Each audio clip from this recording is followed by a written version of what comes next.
listening to the Nerdy Reads podcast, a hipster goblin media production.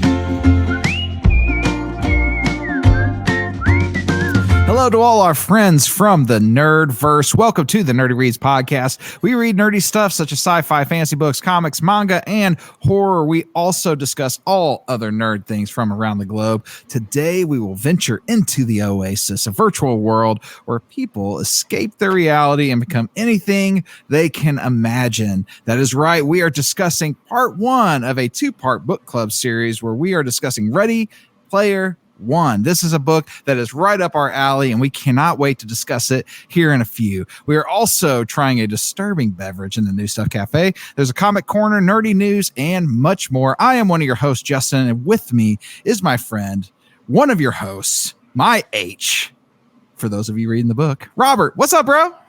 Man, what up, Parzival, Big Z? As always, I'm happy to be here for another episode of the Nerdy Reads podcast. I just finished X-Men 97. I'm not going to be sponsored by the Optic Blast broadcast, but you know who is? That's right, baby. It's Dylan. Oh, yeah, you already know. I am always sponsored by the Optic Blast broadcast, but I don't know why I'm on the show today because we have an absolutely heinous food crime that we're trying in the New Stuff Cafe today, and I'm not looking forward to it. You always are, though. You're here for the weird. We know. That is true. That is true. Robert, you got a question for us today? Man, I do have a question. So this week's book leans heavy into the virtual reality side of gaming. Have you guys messed with VR gaming? And if so, do you have a favorite game in that media? And if you haven't, are you like at all VR curious? So I do have a VR. We have the Oculus here. And we bought it because my kids really wanted it, but secretly it was one of those dads buys gifts for kids so dad can also play gift. Heck yeah. And so I actually really like it. It's a lot of fun. It depends on the game. Sometimes I'm really into it, and I go through times where I don't care it much. There's a dungeon crawler game that I've been really into where you can literally throw an axe and it feels cool when you land an axe in an orc's head. So that's pretty dope. Beat Saber obviously is like the GOAT game right now, you know. It doesn't get much better than that. So I like VR. I hope it continues to get better, but it's also not something I play all the time, but I enjoy it when I do. For me personally, like I've never been super into VR. I do think it's pretty cool. But really the only VR game that I played is the Vader Immortal VR game. And shocking. Yeah, shocking. It was pretty immersive, and I thought it was a lot of fun to play. But unfortunately, I don't own a VR headset, and I don't play it enough to justify the price tag of one. So that's understandable. We've had Oculus 1, 2, and 3 here. It's something my kids are really, really into. And one year, Justin mentioned Beat Saber. That had this house in a chokehold. And my wife, Veronica, is extremely like, no, we don't need that. We're not going to buy it. We bought like an $80 cable so we could hook the VR up to the computer and play modded Beat Sabers with like songs from Hamilton and Taylor Swift, Fall Out Boy, all these mods you could get on it at the time. And yeah, dude, that game had us. But other than that, man, I'm actually surprised to hear you're not more interested, Dylan, because I kind of thought VR was a generational thing. Like I could see people of Justin and I's age kind of be like, yeah, you know, maybe not for me. And just about everyone in our Discord, Travis from the Last Co-op podcast and Tyler, both of them said VR is not for them. And Adelana Ash said she had no interest in VR. So I was kind of looking forward to your response to see if maybe it was a generational thing, but maybe the world's just not ready for VR. Not ready for that genius yet. I will tell you this. The very first time I fell in VR was one of the oddest sensations. Like your legs get all weird and wobbly and it feels odd. It's crazy what it does to your senses. Dude, I actually fell in real life playing VR. I was playing tennis, and it was back when you and I used to go actually play tennis. So I run across my living room trying to get this ball. I flip over the ottoman. The VR headset goes flying off my head. And there's my wife and kids dying with laughing. They ain't making sure I'm okay. Veronica had tears. It was a real VR fall. Hey, when we played tennis, dude, who won the majority of them games? You did, man. I was not that guy. All right, guys, let's get into some book happenings. We got some pretty cool ones today. Seems like Amazon is always having a sale on books. And right now, through May 20th, you can stock up on ebooks starting at 99 cents. There are also deals that include 50% off of print bestsellers. Some of these selections we have done on this show, which include 55% off tomorrow on the Kindle version, 60% off of None of This Is True, and up to 70% off of Lord of the Rings Special Edition, and much, much more. I think Robert has a lot of these actually marked down. We'll post these up in our book section of our Discord so that you can go and check that out. So this is a great time to stock up on your summer reading list through Amazon. Absolutely, dude. I think I saw The Hobbit was $1.99, guys. You can't go to Sonic and get a Dr. Pepper with pickles for $2, but you can get a literary masterpiece like The Hobbit right now. Yeah, I mean, you just cannot go wrong with that. All right, so on the evening of the 13th of May, the country's literary elite gathered to celebrate the best and brightest in British publishing. We're off course talking about the annual Nibbies, aka the British Book Awards, which saw a stacked shortlist, including Monica Hesley's anti-rom-com Really Good, actually, and several others. Categories included Best Nonfiction, the Page Turner Prize, Best Debut Fiction, and the talents of Colleen Hoover, Stephen Bartlett, Rebecca Yarros, several others. Now, these are a lot of authors that we have done on this show, and so here are 4 of the winners, 2 of which have been on this show, not interviewing, but books that we have actually covered on this show. So first up here is Book of the Year. Book of the Year went to Yellowface by Rebecca H. Kong. And so that looks really, really cool. Book of the Year Page Turner Award went to Fourth Wing, which we covered on the episode titled Fourth Wing, Pilk, and Sweet Baby Dylan. Book of the Year Debut Fiction went to Alice Wynn for her book In Memoriam. Memoriam? Wow, Justin, I got to get it together. Sorry, y'all. And last but certainly not least, Book of the Year in the audiobook selection went to None of This Is True, which we covered on this episode titled None of This Is True, Monster Rehab, and Extra Swift. So 2 out of those top 4 we've done on this show. I think that's pretty incredible. Fourth Wing, I could see it winning Page Turner because that book does get like to a point where you're like, okay, man, I want to see what's going to happen next. And I really enjoyed None of This Is True. I like the dynamic, how it went back and forth from like a woman talking about a podcast to a Netflix true crime documentary. I thought that was really unique. Check out both of those books, guys. And we didn't do audiobooks at this time, so it's hard. It kind of makes you want to go back and check out the audiobook of None of This Is True since it won the audiobook award here. Yeah, true. I could definitely revisit that book in audiobook form and check it out. For sure. Definitely a good summer read. All right, guys, it is time for Comic Corner. Hey, today's Comic Corner is brought to you by the most amazing, the most fantastic, the superhero podcast of comic books that has ever been in existence, the Optic Blast broadcast, which stars our very own Sweet Baby Dylan. Yeah, it does. That's some good gas right there. I like that. Man, he hyped you all up, but he did it for a good reason, baby. Check out Optic Blast broadcast and be sure to check out this week's episode where yours truly, the Nerdy Reads podcast, will be guesting on there to talk about what, Justin? We are going to be talking about X-Men 97. Hey, what an amazing segue from our very own Robert Jenkins. Listen, we are talking X-Men 97 today, 2024. It is number 1. If you are a Marvel Unlimited subscriber, the first 2 issues of this just dropped, so you can go and check that out. They run parallel with the TV show if you're into that. The official prelude to the hotly anticipated Disney show, the X-Men are back, and the 90s have never looked better. And this official prelude to the upcoming X-Men 97, created in collaboration with the showrunners, discover what Storm, Jubilee, Wolverine, and the rest of the beloved 90s X-Men cast have been up to in the time before their return. Starting Revelations here lead directly into the hotly anticipated new series. Don't miss out. So if you're into the show, this would be a cool thing for you to read. Again, first 2 issues, there are 4 issues in total. The other 2 have not come out yet, but I'm assuming that they will be coming out fairly soon. Like Robert said, we're going to be talking about that Tuesday with our boys over at the Optic Blast broadcast. Yeah, I checked this up. But once you told me it was on Marvel Unlimited, I'm a Marvel Unlimited guy. I went over and checked this out. And it does take place, I believe, before the first episode of X-Men 97. And it kind of gives some backstory. And part of that is Jean Grey being pregnant off the rip.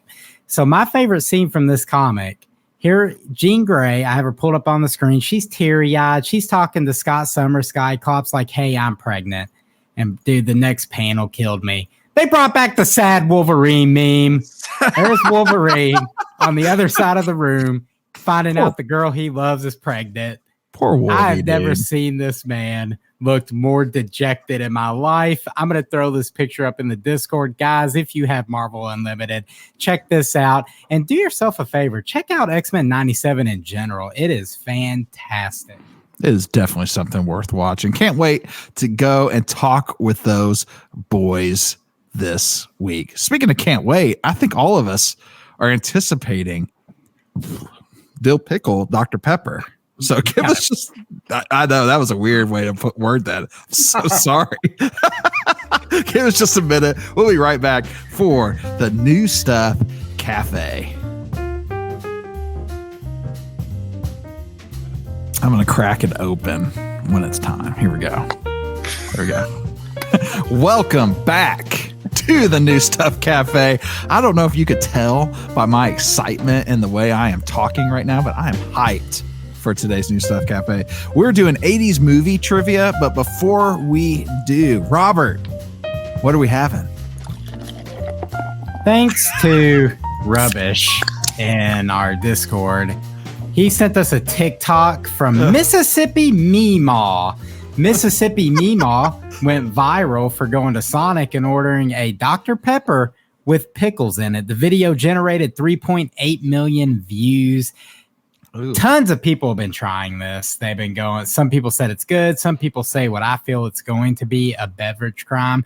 But Meemaw says, if y'all like pickles and y'all like Dr. Pepper, I'm fitting to show you something. For $3.62, she ordered the drink, showed everyone the cup, took a sip and said, don't knock it till you try it. And we here at the Nerdy Reads podcast are now about to try the Mississippi Meemaw's concoction. Hey, shout out to Rubbish. I saw that dude tonight before we came to film this. My man drove through Sonic, got a Diet Dr. Pepper. He doubled up on the pickles. They charge you 40 cents for one shot of pickles, and he got a double shot of them pickles, bro. And he chugged that whole entire thing. I was in his presence as he did it. So shout out to my man Rubbish. Man, shout out, Rob. Are we talking like a real chug? Like he just tipped back and went? I would. Well, I may have been overselling it right there. He did drink the entire thing while I was there, okay, word. So he said he liked it, you know? You know, I was going to go to Sonic so I could get the actual creation, but I live in a part of the country that recognizes Sonic for what it is. A bum of a fast food restaurant. So I had to go to Speedway and get the big Sonic Sonic or Burger King, bro. Which one's worse? Sonic, easy. I know. Whoa. I'm sorry. It's Burger King. Oh, dude. I've sinned. Forgive me, Father. Dude, the Lisa slushies are good. Sonic is fine. You know, Sonic has a purpose, and the purpose is Dr. Pepper and pickles. So here we go. I got Dr. Pepper Zero. I put it in a cup with some ice, and I have like 8 pickle spears in here. Skull. I also have Dr. Pepper Zero. I also added a tad bit of pickle juice just for flavor. Nice. I put about 50 pickle slices in this cup, and they're all just fermenting at the bottom of my big gulp cup here. You can see in there. Here's the one thing I don't like off the cup is that this pickle spear is sticking out of the top of my cup, and every time I take a drink, it hits me in the cheek, and I don't like that. Honestly, it kind of adds a 24th flavor, you know? It's not too bad. It adds a 24th. I'm drinking this whole thing, bro. This ain't bad. This is like Pilk surprising. Like, you know how what? Pilk was like one of those things where we were like, nah, but then we tried it. We're like, this is kind of like that for me. I'm eating it with a side of pickle. I just like the big, yeah. Dude, unlike my co-host, I'm not going to drink this whole thing. Matter of fact, dude, I was saving the rest of this Dr. Pepper Zero because I was scared. And I was like, I don't want to waste a whole can. I'm pouring the rest in, bro. It's not as bad or as food crimey as I thought it was going to be, but I'm not sticking a straw in pickle juice. And I feel like I maybe over pickled the Dr. Pepper. I don't know what the ratio is. I probably needed to go to Sonic. Here's the thing. We know from based on history that Robert might change his mind at least 30 times during this segment. So let's let that sit for a little bit. Maybe by the time we're done, he'll come back and go, I'm a pickle Dr. Pepper fan. You know, that's kind of like how things go sometimes. So today we thought it would be fun to do 80s movie trivia based on the fact that the book we're reading talks a lot about 80s movies, 80s shows, 80s music. So next week we'll do another 80s themed trivia, but today it is all about the movies. Are you boys ready? And before we start, are you guys a team on this or are we going 1v1? Well, given that I was 4 in the 80s and Dylan wasn't around, we're probably going to have to team up on this one. Yeah, I agree. All right, here we go. Number 1. Which famous Star Wars actor also starred in 1982's Blade Runner? Harrison Ford. I was going to say Harrison Ford. I feel like this is how this is going to go. Once somebody answers the other person. No, I really was going to say that. I just wanted to say Han Solo, and I was like, nope, I can't say Han Solo, guys. He spit Harrison Ford out of my mouth for some reason. Really? We're drinking pickle Dr. Pepper. You have to say something. All right, here we go. Goose, Jester, Hollywood, and Wolfman are nicknames of some flying military bros in what 1986 movie? Miles Teller. I'm just kidding. The Top Gun boys. The Top Gun boys. Okay, here we go. Which comedy set in Mexico stars Chevy Chase, Steve Martin, and Martin Short as a trio of friends? Oh my gosh, I should know this, but I don't. But I can picture the movie poster, but I can't think of the name of the movie. Three Amigos. In what 1985 movie does the main character's mother mistakenly believe her son's name is Calvin Klein? I'm going to go ahead and say that movie came out before I existed, so I don't know. What'd you say, Dylan? Let's go. What'd you say, Dylan? Back to the Future. Good. There can only be one. Which 1986 action-adventure film was the first in a franchise starring Christopher Lambert as a Scottish warrior in the 16th century who must fight for the prize? Highlander. All right. You see, we're only missed one so far. A 1903 Tribeca art building, home of the real-life Hook and Ladder Company 8, famously featured as the firehouse in what 1984 film? Ghostbusters? Good. What 1988 Ron Howard fantasy film stars Warwick Davis as an aspiring sorcerer who tries to save a prophesied baby from harm? Val Kilmer plays a mercenary who helps the hero. Disney Plus tried to do a show with this and it failed miserably. So bad, I think Disney Plus even took it off of their streaming service. I know it. I just can't. Is it? It's not the Dark Crystal, is it? No. That's Muppets. Yeah. They tried to remake it. They tried to bring it back. I'm giving you guys hints. Yeah, I know exactly what you're talking about. I don't know what it is. And I think it was so bad that they took it off. I could be wrong about that part. Yeah, because it was just like not even. It was a few months ago. Yep. My daughter's middle name. Maybe you don't even know that. I don't know. Willow. Willow, that's it. That's the one. What 1987 fantasy adventure movie starred Robin Wright and Carrie Ells as characters named Buttercup and Wesley, respectively made? Go ahead. Robert knows. Princess Bride. That's right. I just watched that movie recently for the first time ever because I was shamed on this here podcast. Go check that episode out. Hey, dude, let's keep on shooting in our episodes and all these episodes. Go watch those. Go back. Go check it out. It's worth listening to. If you build it, they will come. Is the repeated thought in Iowa farmer Ray's head, in which 1989 baseball film it leads Ray to turn one of his cornfields into a baseball diamond. That's Field of Dreams. That it is, my man. Yeah, it is. All right. What 1982 Sam Raimi zombie film referred to itself as the ultimate experience in grueling horror? Evil Dead. Man, okay. You guys got 9 out of 10 as a team. Hey! Give it up for yourselves. I'm pretty impressed. I am too. You guys know your 80s movies.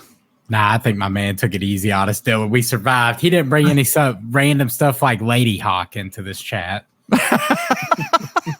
Listen, dude, we'll talk more about LadyHawke here in a little bit. Let's not hate on that, okay? That's like a childhood favorite. Speaking of LadyHawke and childhood favorites and 80s films, give us just a minute. We'll be right back for Ready Player One. Bro, I mean, I got a lot of pickles in this bat. Look, dude, I'm afraid Those to tip pickles it. are festering. Hold on. Look at this, dude. Oh my gosh. I only went with 3 spears. There's I'm chowing down on a couple extra spears outside of the Dr. Pepper. spears are good, bro. All right, here we go. Ernest Cline is a novelist, screenwriter, father, and full-time geek. Hey, just like us. His first novel, Ready Player One, was a New York Times bestseller and USA Today bestseller. Appeared on numerous best of the year lists. Ernie lives in Austin, Texas with his family. He's a time traveling DeLorean and a large collection of classic video games. He's also the author of this week's book, Ready Player One. Robert, what is it about? The year is 2044 and reality is an ugly place. The only time 17-year-old Wade Watts really feels alive is when he's jacked in to the virtual online platform known as the Oasis, created by the eccentric James Halliday. Upon his death, Halliday leaves a message to all users. He has hidden an Easter egg inside the Oasis. The first person to find it will be granted control of the Oasis and get billions in cash. Wade becomes a dedicated gunter, a term used to describe Oasis egg hunters, and sets out on his quest to solve puzzles and decipher clues heavily rooted in 1980s pop culture. Hey, this one here is tagged fantasy, adventure, gaming, cyberpunk, and young adult fiction. It's awesome.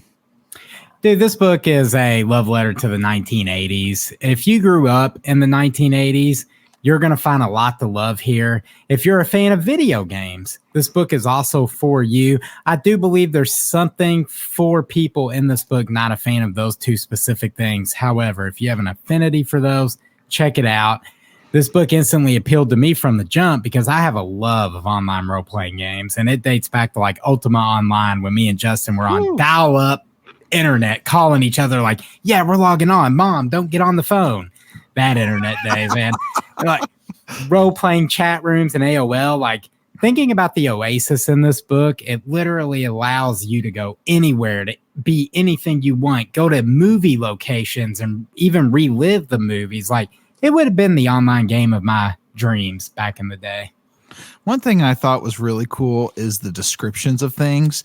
So even when I remember when he was in school and he's talking about how when their eyes close, they're just looking through windows and searching up different things.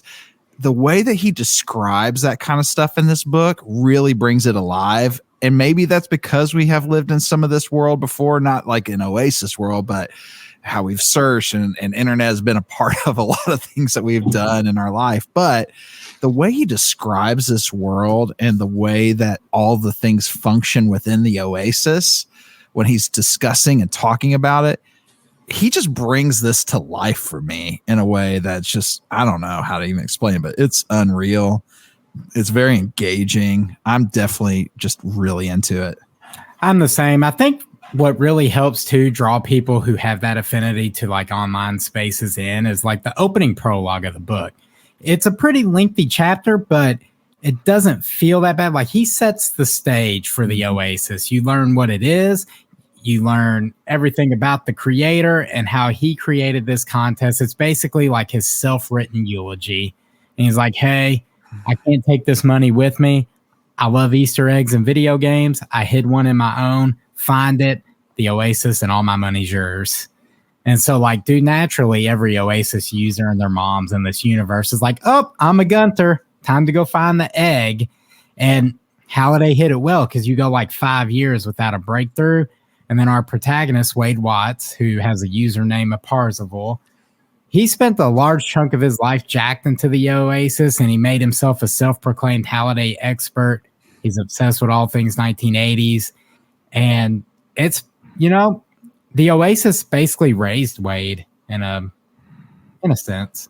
Yeah. I mean, even thinking he goes to high school there, where they were talking about how the school system was so bad and overcrowded and all the violence and all the different things that he started going to school in the Oasis. And it's even interesting when you think about that they were able to put like protective things to where like, hey, there isn't violence or you can't be a distraction in class. And he even mentions how the teachers are like finding it so much easier to teach and get to say the things that they need to say to their class without interruption or whatever the case may be. Teachers genuinely seem to like their jobs within the Oasis. I thought that stuff was really, really cool. I mean, like you said, people just live their whole life here, but their whole world outside, it really is an escape for them because the outside world is so terrible. Especially for Wade, like he spends pretty much the entirety of his time in the Oasis because his outside world's so bleak. Like his dad died when he was young. His mom died to an overdose. He's being raised by an aunt who's just using him for the food vouchers. Yeah. So like it's easy to see why a kid like Wade would find solace in an online space like the Oasis. And the author kind of paints like a bleak picture of Wade's mental status and living situation. But one thing cool Wade has going for him is his best friend H, and they hang out in one of the coolest like descriptions of an online chat room, the basement. Yeah. 100%. I mean, it reminds me of my basement as a kid. Like when they were talking. You remember we used to hang out in my basement? Yeah, man. Time. Board games, video games. After school, we were comics. Down there. Yeah, we had everything. And when he was talking about that, it just reminded me. I went right back to our basement on Potter's Lane in Clarksville, Indiana, when we would all do that same exact stuff. Have the craziest conversations. I think you mentioned this in the Discord, how many times we had those kind of back and forth debate nerd conversations constantly. There is so much of that in this book, things that just immediately I can reference back to something that's happened in real life, like a conversation, or even when they talk about how Wade has to have his name Wade 3 in school because they didn't want like crazy names in their school. And I'm sitting here thinking like, dude, how many Xbox parties or PlayStation parties or whatever have you been in where somebody has the most ridiculous offensive name, kind of things like that. Like, man, this book just does all of that. The nerd culture in this book, again, I echo what you said. I think you can get something out of this, but if you are into nerd culture, which if you're listening to this show, there's a good chance you are, this book has something for you. Like the references in this book are just unbelievable. It's just a nostalgia trip all over the place, but also just, it kind of helps if you know a little bit about that, you just relate to it so easily. Yeah, 100%, dude. My favorite part of this first half of this book, jumping right into it, is Wade himself stumbling upon the hideout of the first key. Hidden on his very school's planet Eludis, made to resemble the Tomb of Horrors from Dungeons and Dragons. So there you go, more nerd culture, the D&D in here. Yep.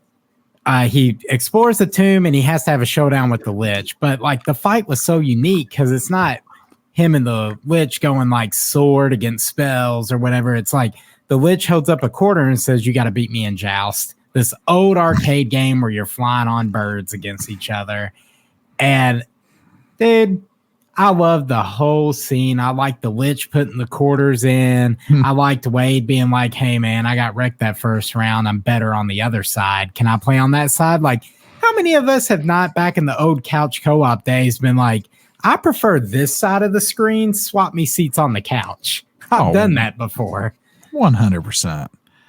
I thought that was a cool scene too. I mean, I think that it's cool to see how they put the pieces of the puzzle together just to get to the first key. Yeah. You know, the way he discovers it and the way that everyone is doing the same exact thing. And we left on such a cliffhanger. And before we get too far deep into this, we're probably going to get into some spoiler type things. Even if you've seen the movie, this is well worth your time. I know a lot of times people who read the book and loved the book hated the movie. And I think if you look at it as two different entities, you can probably enjoy both. Like, because I still like the movie, but I'm telling you, the book is so much more to me now. Like, and I just love this thing. So I encourage you to go and pause this or fast forward this and come back later. But this book is something I think is a must read, and if you're into this kind of stuff at all. Absolutely, dude. After Wade beats the Lich, we find a new character, Artemis. Mm-hmm. She's a famous female gunter known for her blogs. Wade has a massive crush on her. But one of the great things about anonymity in online spaces is, like, in his head, he's like, Artemis could be a 50-year-old guy named Chuck, which Shauna pointed out in our Fable app and made her think of Chuck from Supernatural. Oh, so I do. That is awesome, man. That's one thing about online, dude. You have no idea who you're talking to sometimes. But even still with that, Wade gives her a tip on how to beat the Lich, because Artemis found the space before Wade. She just couldn't beat the guy. So he gave her a tip, helped her out, and then he set off for another cool scene in the movie, in the book, the first gate. The first gate, when he gets to after he completes it, he starts rushing through. I thought it was kind of cool how everything reset and they knew he's trying to rush out. One thing I thought was kind of cool between him and Artemis is that none of them help each other. Like, no one's really wanting to help each other. Even H, who is his best friend in the world, they have this like unspoken agreement where they would go to bat for each other in just about anything outside of helping each other get these keys. And H ends up getting it, but only because he knows that he cannot go Wade can't go anywhere. Yeah, he has no money. He's stuck on Ludus. So he's like, Ludus is the only place you've ever been. So I'm assuming Ludus is where this key is, you know?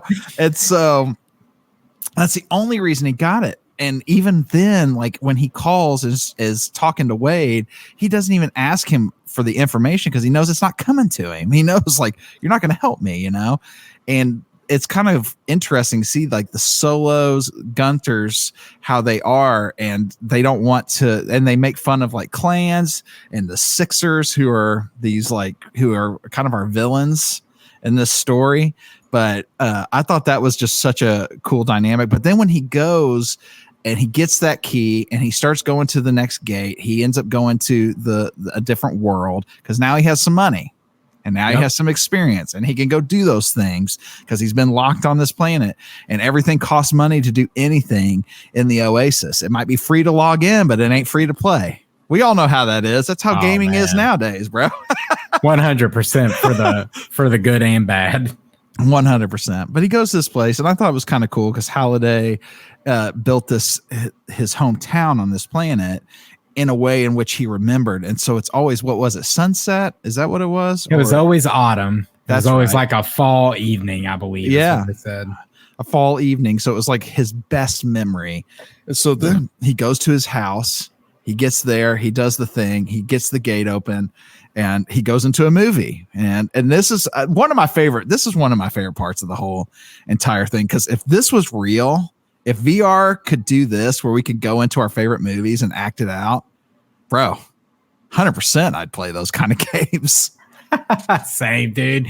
I really did enjoy the flick sync, and it was the movie War Games, which was also really cool. I remember liking that movie when I was a kid. I haven't revisited that movie as an adult. I don't know if it holds up, but essentially to go through this, you have to reenact the scenes and dialogue to get points. And if you do well enough, you clear the first gate, which, Wade does. He's the first person to do it. And like Justin mentioned, that friendship with H and Wade, when H calls him up and sees his buddy's name as the first person on the leaderboard, I love that there was no like, hey, man, give me tips, or hey, how'd you do it? It was like, dude, congratulations. Yeah. Like, he was just happy for his friend. That's how everyone needs an H in their life, dude. That's the truth. Since we have people who are reading this with us, would love to hear your thoughts on this as well in our Discord or Fable app or whatever the case may be. But there was a scene. So Wade ends up going to meet with I can't even remember the guy's name, but the leader of the Sixers. And so he goes and they start making these deals.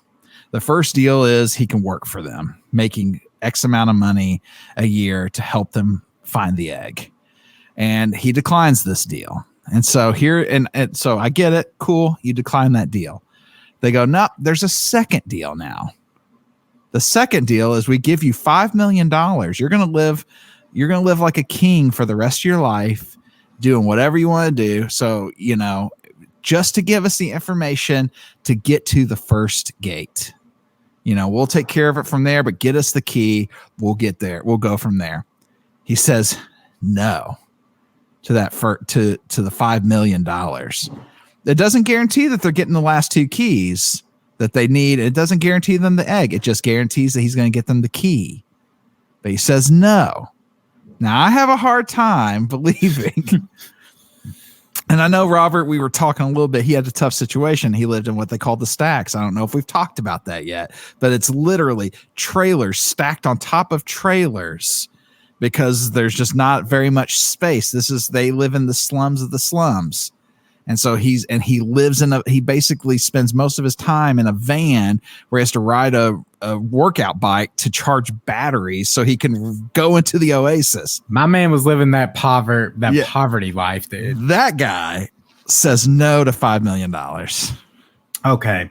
So Keaton kind of agrees with you in our Fable app. User Keaton actually said like one of the dumbest things Wade does in the entire book is meet with IOI. But I'm going to throw it at you from a different thing. The Oasis is literally this kid's life. He doesn't care about the outside world. What's $5 million to that kid? He's getting endorsements from finding the egg. He's getting income he's never had before. For him, it's a matter of principle. Like, he cares about his reputation in this game to the point that he's willing to be like, nah, man, $5 million. I don't like the Sixers. I don't like what you're about. I'm going to stand on my business, and my business is Halliday's egg. Money be toasty. I do understand that to some degree, but we even see, yes, he's getting endorsements. He's doing all those things, but he is still living the struggle life a little, right? Like he is. I mean, he's living in an apartment. He has the things he needs, but it's not $5 million living the cush life. No, it's a far cry from that. I just think, man, he cares more about I think that's something the book does well, is the reality and escapism of it all. Is like, he literally cares more about his online persona than his real life. And I think that chapter kind of gives weight to that a little bit. That's just how I took that. But I understand, like, if somebody comes to me and is like, hey, Robert, you found this Easter egg in this game, he would say $5 million, and I'm already giving him instructions. Here's where it is. Yeah. I mean, it's true. I would too, because they're not guaranteed the egg. And now you've guaranteed yourself some funds to go get those last two keys. But you know what, dude? My man, look where it led him. Look where his, I don't want your $5 million. IOI blew up his home. You don't want to help us? We'll just blow your house up. And then the escapism of the game hit his reality. Now he doesn't have a home at all. And now these people are actually trying to kill him. So this video game contest has now turned very real, very deadly, which, that's actually believable to me in this novel. Like, if somebody's willing to give away, say the meta guys, like, yeah, I'm going to leave meta to whoever finds such and such online and all these eggs. I could see corporations, hitmen, that type of dirty back alley stuff happening for a contest like this. I can see that. I mean, if something is this big happening in real time, it's not going to be pretty and clean. No, it's not. It's, like One of the things I thought was really, really cool is that Wade knows Halliday. And now we kind of got that vibe from the movie as well, but they do that even more in depth in the book. Talking about his knowledge is just immense on Halliday, what he was into, all the 80s stuff. He's watched his favorite show, which was what was that? Good Times or something? I don't remember. Family Ties or something. Maybe that's it. I think that's it. You can hashtag we're wrong if you want to in the comments sometime. Please do. But I mean, he's seen that show multiple times. One thing I definitely wanted to bring up is he also talks about LadyHawke, which I talk about this in the Discord, bro. The hate that H throws towards LadyHawke is unwarranted, bro. Look, man, I've never seen LadyHawke, all right? So I was like, man, what's Justin over here going to bat for some obscure movie? So I Googled it. Yeah. And right off the bat, I saw Matthew Broderick. I'm like, all right. But enough about him. I saw my queen. I saw my childhood crush, Michelle Pfeiffer, on that poster. Now I'm going to bat for LadyHawke, and I've never seen the movie. That's right, baby. What up, Michelle? LadyHawke, dude, is a classic, bro. I remember as a kid, that was one of my favorite childhood movies right there, bro. And all the hate, first off, when they start talking about LadyHawke in this book, I was like, dude, what a movie to be mentioning in the book. What an obscure selection to be talking about. And it just flooded the memories. And then when H starts hating on him, I'm like, hold up, bro. Don't be hating on my movie. You know what else I wanted to mention too that I thought was kind of cool is Will Wheaton. Yeah. Will Wheaton is now officially, out of all the narrators we've ever listened to, my favorite. He's fantastic narrating this audiobook. And this book kind of breaks the fourth wall a little bit. I mean, it's written before, I guess he knows Will Wheaton's going to narrate it, but Will Wheaton's like running for president of the Oasis. Yeah, right, dude. I thought that was crazy. He called him an old geezer. So like Will Wheaton's reading about himself being an old geezer, but he always stood up for Gunter rights. So now he's running for president. And which would be Will Wheaton. I feel like that would be who he would be in real time. And then when they were talking about the movies and they were talking about LadyHawke, one of the funniest things he said was like, I wouldn't even watch that movie if it was directed by Steven Spielberg, who would go on to direct Ready Player One. Which is kind of amazing.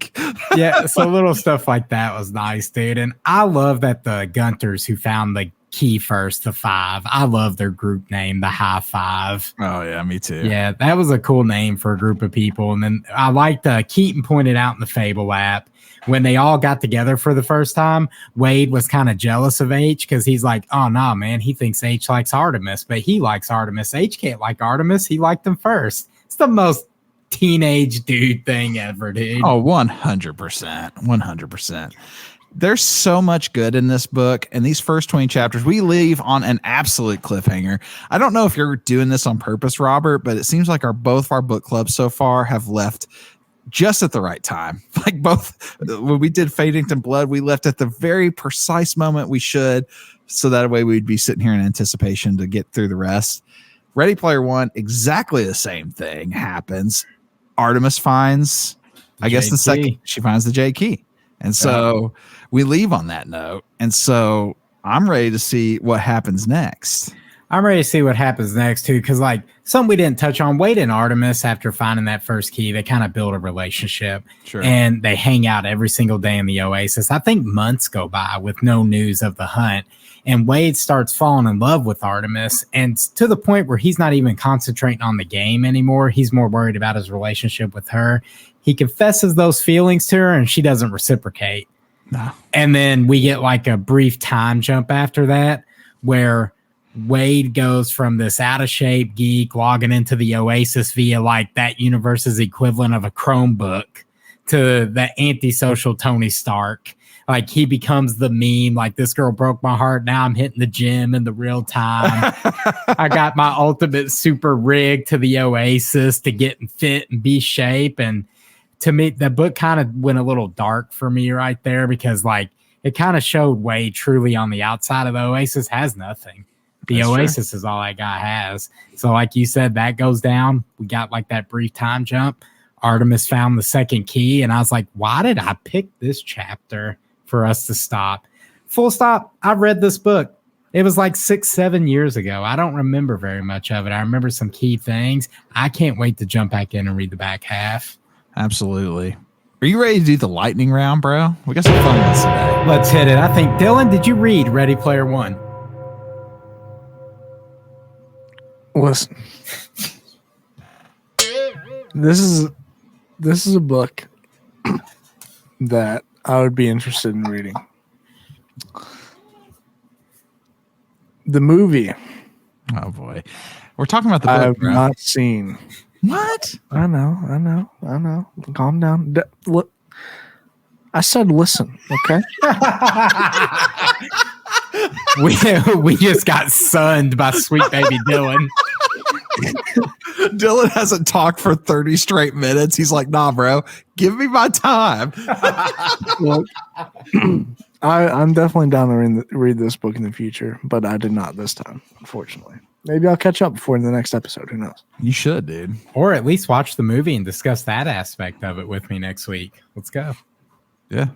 All right, so we're going into our lightning round. We set aside 1 minute for each of these, and once your time is up, it is up. So I'm going to go ahead and get my timer ready. Dylan, there are some of these that I think that you could easily answer because they're kind of broad and they're just built around just gaming aspects and things like that. So with that being said, here we go. Dylan, we'll start with you. In the Oasis, users use an online handle for their avatar names. What is your most commonly used avatar name when you game online? My most commonly used avatar name has been mentioned on the show quite a few times. I go by Dewey. Dylan. No, that's not it. It should be. Maybe. I go by Dewey, aka Dewey Plays, aka Rise Dewey, aka Dew Life, which is where that name originated from, because I'm a huge Mountain Dew fan. I did Your not origin know. story is steepled in Mountain Dew. When I was 12 years old, I was all about the Dewski life, and I was like, Dew Life, what better? Actually, let me specify. XX Dew Life. XX was my original gamer tag. Oh, then- man. This then is I the went on- MySpace era. Yeah, and then I went on to join a Call of Duty clan called Rise. And so then it became, everybody on the team before I joined, whenever I started talking with those guys, they sort of called me Dewey for short, or really for, I don't really know, for long, I don't know. Hey, Dylan. And then I You're became. like 12 seconds over right now, bro. We don't need the entire origin I story of was doing everything. my That's origin good. story. It's epic. You liked Mountain Dew. You named yourself Dewey. All right, we got it. One of my favorite things that's ever happened in an episode, though, was when you were sick. I remember when you were sick and we were getting ready to start, and you go, "Hey, hold on, bros. I got to crack open a dooski." My man was ready just to hit the bed, but he cracks a dooski and powers through. All right, Robert, same question. Your turn, bro. My most commonly used online avatar is Daddy Bojangles. I've been using it for probably close to 20 years now. Wow. From the old Xbox gaming days to current. Another one I used was Letland Pseudo in MMORPG games. Justin could always tell if I'm taking a game serious if my name's Letland Pseudo. If it's anything other than that, I'm probably going to troll. Hey, for me, it's always been Drake and Star. The very first Xbox, I named myself Drake and Star. I played Halo 2 online. It still is that on the Xbox. Now I have gravitated towards some other things around that realm. Most RPGs, MMOs, I'll play as Drake and Star or Drake and Goodfellow to represent my boy James. Rest in peace. Hey, man. Rest in peace. All right, here we go. What do you think Wade meant by his passphrase? So he has a passphrase as he's sitting in the chair. It's when he enters in the Oasis is his password. No one in the world ever gets what they want, and that is beautiful. I think my man Wade was ahead of the game, and he was using cryptic song lyrics to convey his feelings, because I did Google this. That is They Might Be Giant song lyric. I went and listened to it today. Yeah, I listened to it today as well. The song sounds a lot more poppy and upbeat than that quote would suggest. Those guys were, honestly, I haven't ever listened to them much. They were kind of ahead of their time. They had that nice little indie sound, at least on that song. I don't, the meaning of that word, I took it to be like, I guess you're never going to fully be satisfied in life. And I guess that's beautiful. You're always going to have something you want to strive for. Yeah. That would be my interpretation of that lyric. I think it's cool that he used an 80s band lyric for his passphrase. And then there was a passphrase before that also referenced 80s stuff as well. So I like that. It's good stuff. The first gate features something called Flick Syncs, a movie you play by reenacting the scenes and dialogue. What movie? Dylan, we'll start with you, my man. What movie do you know well enough to make it through the first gate? So you have to be able to act out the scenes. You have to be able to make the quotes. You have to be able to play multiple characters. Dylan. I missed the part where that's my problem.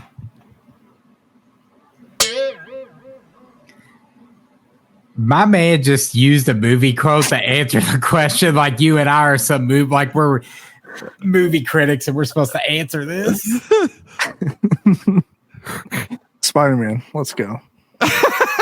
Oh, it's Spider-Man 3. It's come. The Spider-Man 3 lore on this show is getting out of control. I could probably do Spider-Man 3, but the first one, I could definitely do. Especially, like, I don't know if it's specific scenes or if it has to be the whole movie, but if you did like the whole wrestling scene, I could 100% quote that whole part. Bonesaw is ready. Oh yeah. All right, Robert would get us, man. Dude, I rarely watch movies more than once, so that'll be a tough challenge for me. But there are 2 movies I watch every year. The first one, I watch the original Scream every Halloween. So I would feel pretty confident in the original Scream movie. The other one would be a little more wholesome, The Muppets Christmas Carol. I could probably sing those songs word for word. Nice. If it was me, it would have to be either A, any of the 3 Lord of the Rings movies. I could probably get pretty close on a majority of it. The other 2 would be Billy Madison and Happy Gilmore.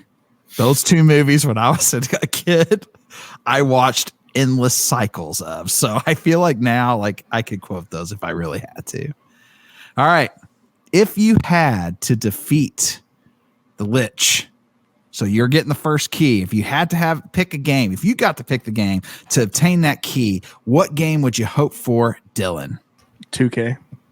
I will say Mario Kart, dude. I beat all the developer ghosts on 150cc to get the golden wheels. Ooh. And so, you know what, man? If Faster X like come at me, bro, I'm like, dude, pick your cart. Let's do this. Nice. It's going to take 1 Grand Prix. I thought you were going to say Marvel Snap since you're like in the top 25 players in the world. I'm in like 13,000 now. I've fallen off. All right. If I had to choose, mine's really weak, but I'm going Wingspan. The little card game I can play on Steam. I've beaten all the AIs on that already, so I'm ready. I'm locked in. Okay, Robert, here we go. To close, 3 words as of right now at this point to describe this book. What do you got? Reality versus escapism. LadyHawke is awesome. Yours is so much better than mine. Dude. LadyHawke is 1 word. Google it. Dylan, you got 3 words, man? Ready Player One. Oh, get out. All right, guys, give us just a second. We'll be right back with some nerdy news. It's time for nerdy news, like Justin said. And every time you tune into an episode of the Nerdy Reads podcast, we go over some of the latest and greatest news in the Nerdverse. And each week we kick things off with a sighting. And this week's sighting has already been posted in the Discord. And I think you guys are going to really like this one because it is real life goblins. Dang, I'm watching it right now. Yeah. So I can't remember who posted. Shout out to Hipster Goblin Media. Yeah, dude. Shout out to us. This is one whole minute of goblin action. Yeah. Yeah, so I've watched this sighting. I've watched the whole thing. I like how in the beginning he has a little backpack on. That's cute. Dylan, what do you think, man? Do you think this is real? Dylan, there's some times where it looks real sus. Yeah, that's for sure. There's a couple on here that I'm like, that looks really fake, but at the same time, I'm like, that's really good CGI. Okay, first off, this last one though is absolute terror. If you go to like 50 seconds. Oh yeah. Oh yeah, dude. Yeah, with the lights off and his little eyes glowing. Yeah, what about the one after that where the goblin throws a rock at the cameraman? He's like, leave me alone. I just want to exist here too. I want to do my goblin things, bro. Bro. And he's got he does like a little kung fu move after that. All right, bro. I'm in for this. Let's go. Look, man, I want to believe in the weird and the unusual. The only thing unusual about this video is how someone got that good at CGI on some of this. Yeah.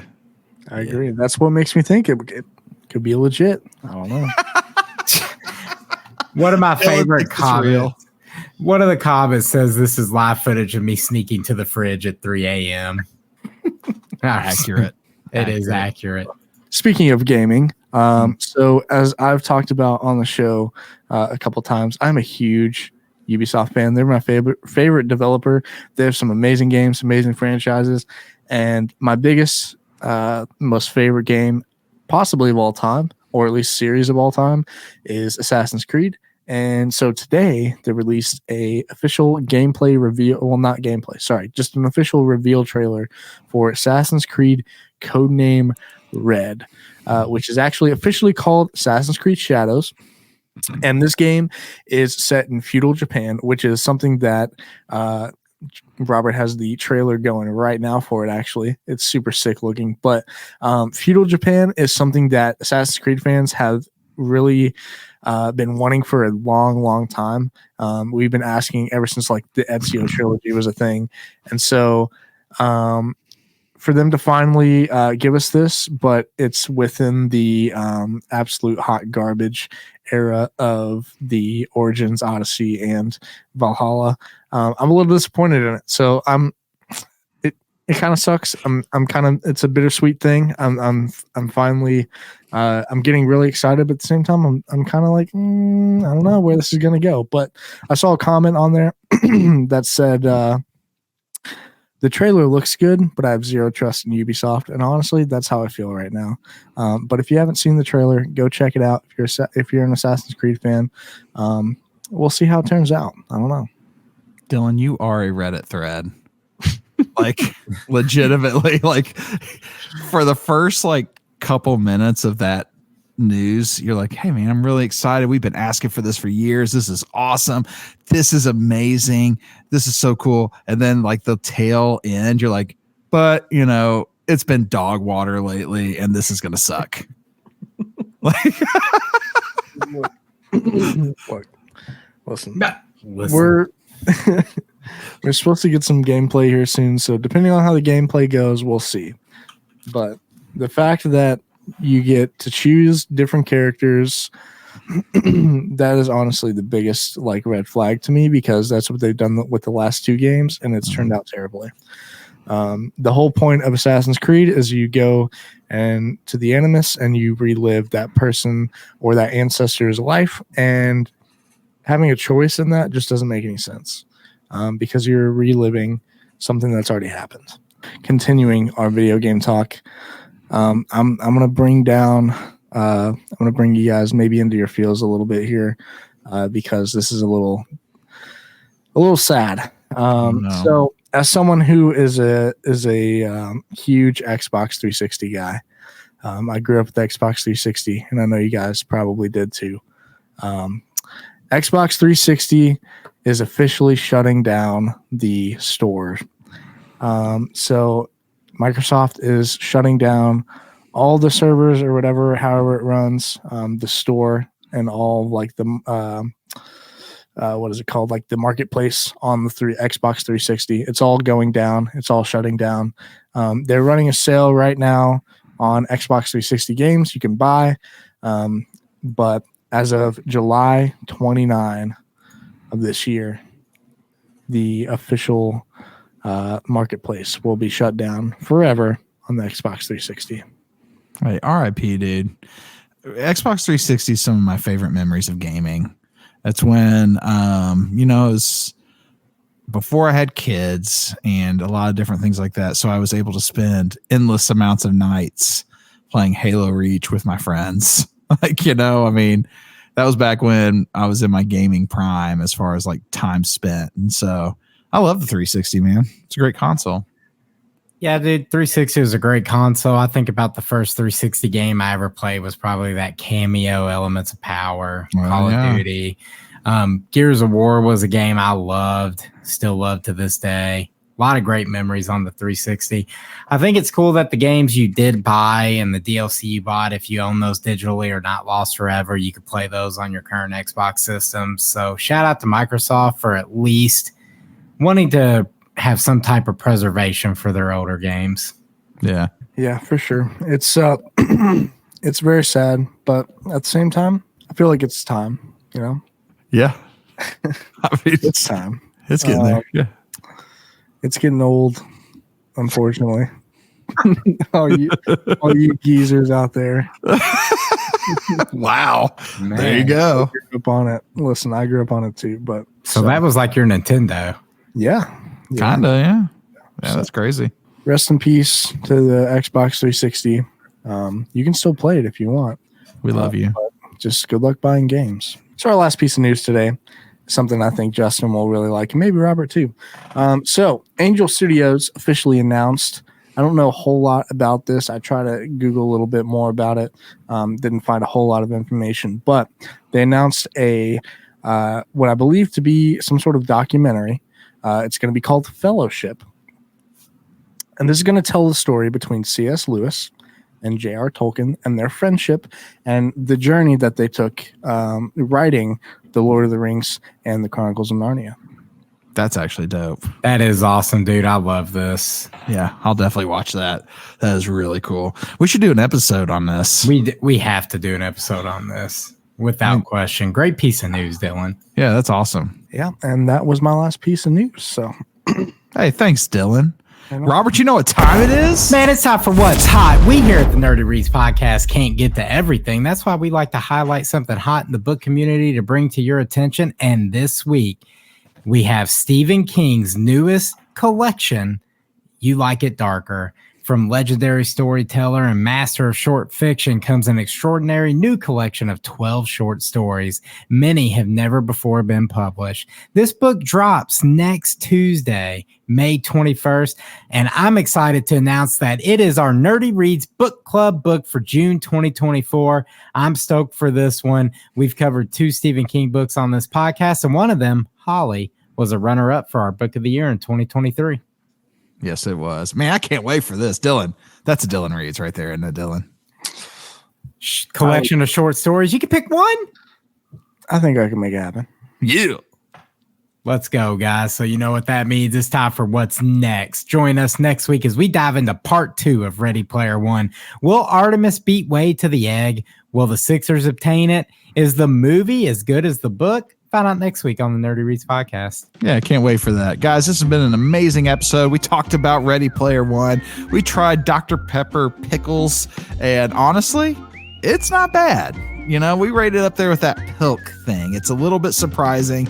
I'm not saying I'm going to make Dr. Pepper pickle beverages on a regular basis, but for the tonight, sure, it's fine. And we had some nerdy news. We talked about Comic Corner, guys. We have an amazing episode of After the Last Broadcast coming to you next week where the Nerdy Reads team will be joining that crew. And there's a lot more. Robert shared a lot of things that we have coming up. We have a lot more. Robert, where can they find us? You can find us over on Facebook, Instagram, Goodreads, Discord, and the Fable app at the Nerdy Reads podcast. Speaking of the Fable app, I want to shout out everyone who talked to us in the Discord or that app about our book. Special shout out to Keaton. He was very active in the Fable app. Keaton, you seem to enjoy Ready Player One. We want to extend an invite to you to join us next week on this show and discuss part 2 of Ready Player One with us. Heck yeah, Kiwi. Come join us, my man. Come join us. Guys, you know we cannot close out an episode of the Nerdy Reads podcast. It cannot happen. It will not happen. It won't happen. Not now, not ever, without some advice from Dylan. Hit us.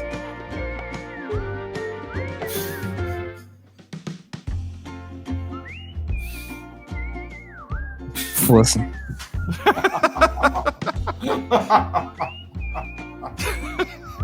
That was the longest lead. These pauses are getting longer and longer, bro. You got to keep them on their toes. Listen. If you sleep until lunchtime, you can save breakfast money. You know what? That's solid advice. We'll take it. Guys, here on the Nerdy Reads podcast, we enjoy a good story. We believe your story matters, so be good to each other and stay nerdy, our friends. Say bye, Dylan. Bye-bye.